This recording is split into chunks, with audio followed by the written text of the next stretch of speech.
I guess you could say Michael Bay is back.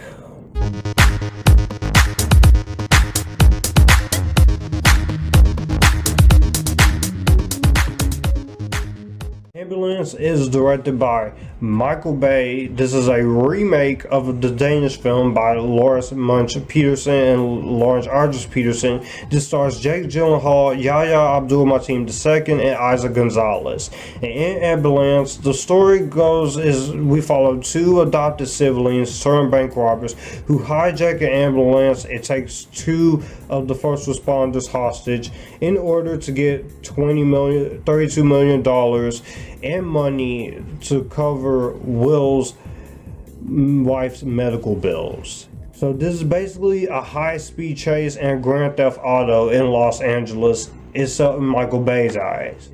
Ambulance was a movie I was curious about, but because of Michael Bay, I did have some reservations.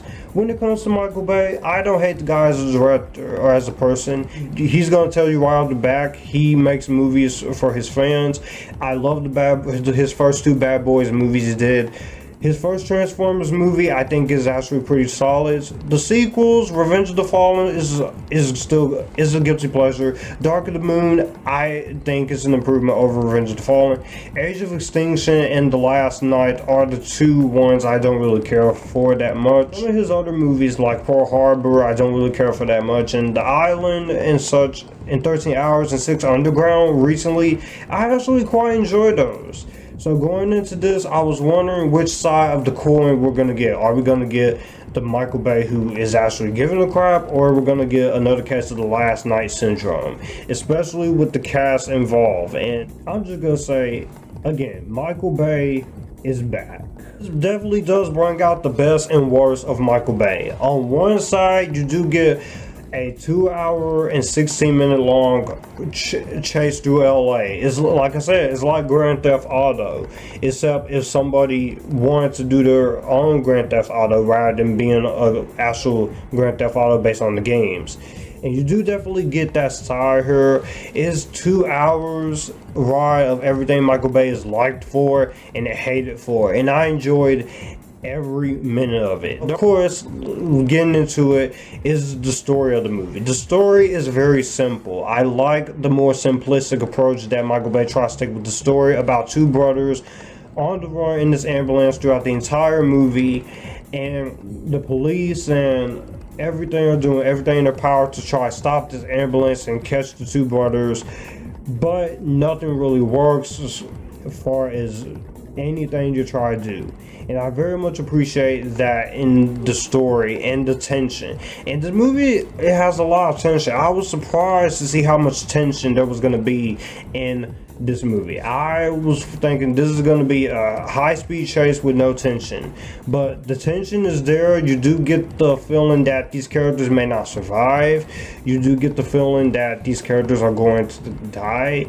And I felt a lot of tension there, especially in the moments I was supposed to feel tension. There was a lot of adrenaline and a lot of anxiety that came out of that. I do have to give Michael Bay credit for that. And this is a very well shot and a well lit movie. For $41 million, there is some CGI. The action sequences are well shot. Everything is in camera. You can see what's going on. And I definitely do appreciate what this movie is going for a lot. And I very much admire what Michael Bay was trying to do.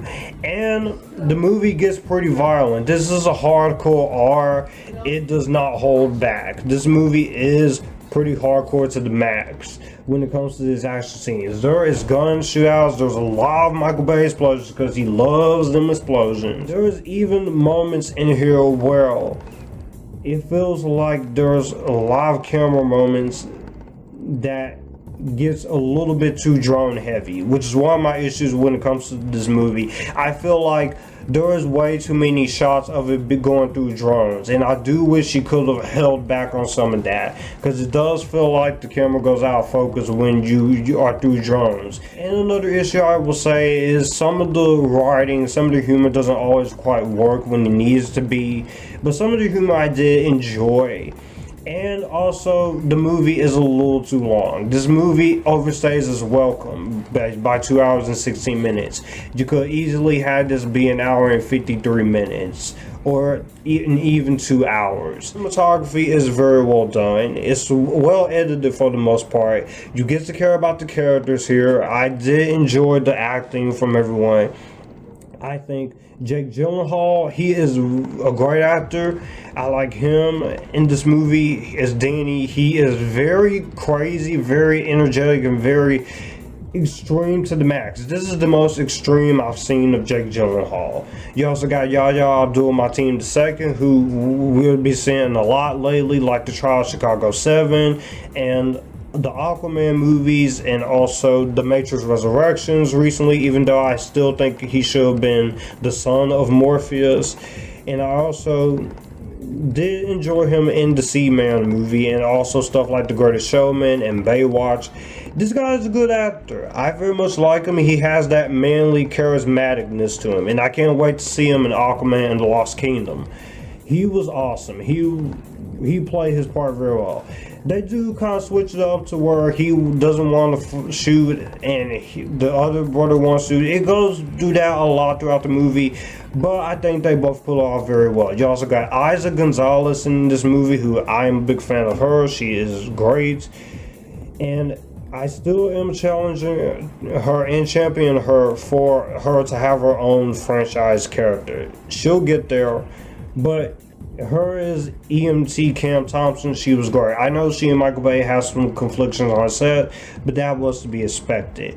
The rest of the cast includes Carol O'Donnell and Jackson Wright, Moses Ingram, and Olivia Stambolia, even going as far as a cameo from Jen Prosk from Vampire Sucks, which I didn't expect that. That was actually pretty clever, pretty cool. And from other technical aspects like the score and such, this movie is just an edge-of-your-seat action thriller that you enjoy. I do think the movie's too long. I do think some of the overusage of drones, and there also is some writing here as far as humor and some more fleshed out characterization that could have been better. But all in all, I had a good time with Ambulance. Ambulance is a 2-hour ride of everything Michael Bay is liked for and hated for, and I liked it a lot. This is definitely one of the biggest surprises of the year. The action, tension, story, and the performances of his cast, including the trio, are the things that makes this work and stand out as one of the better movies of 2022. It's sad that this movie did underperform, but if you have Peacock or HBO Max or Amazon Prime, be able to stream this if you missed out in theaters, because I do think this is worth your time. I'm gonna go and give this an Epictastic. Well, that's going to do it for the video that you just watched. I will have my channel here, so you would like to see anything here, click the channel icon, subscribe for more. I will also leave a video and maybe a playlist here, so in case you want to see what I'm about. As always, stay Epictasticness, join the Epictasticness, and you guys keep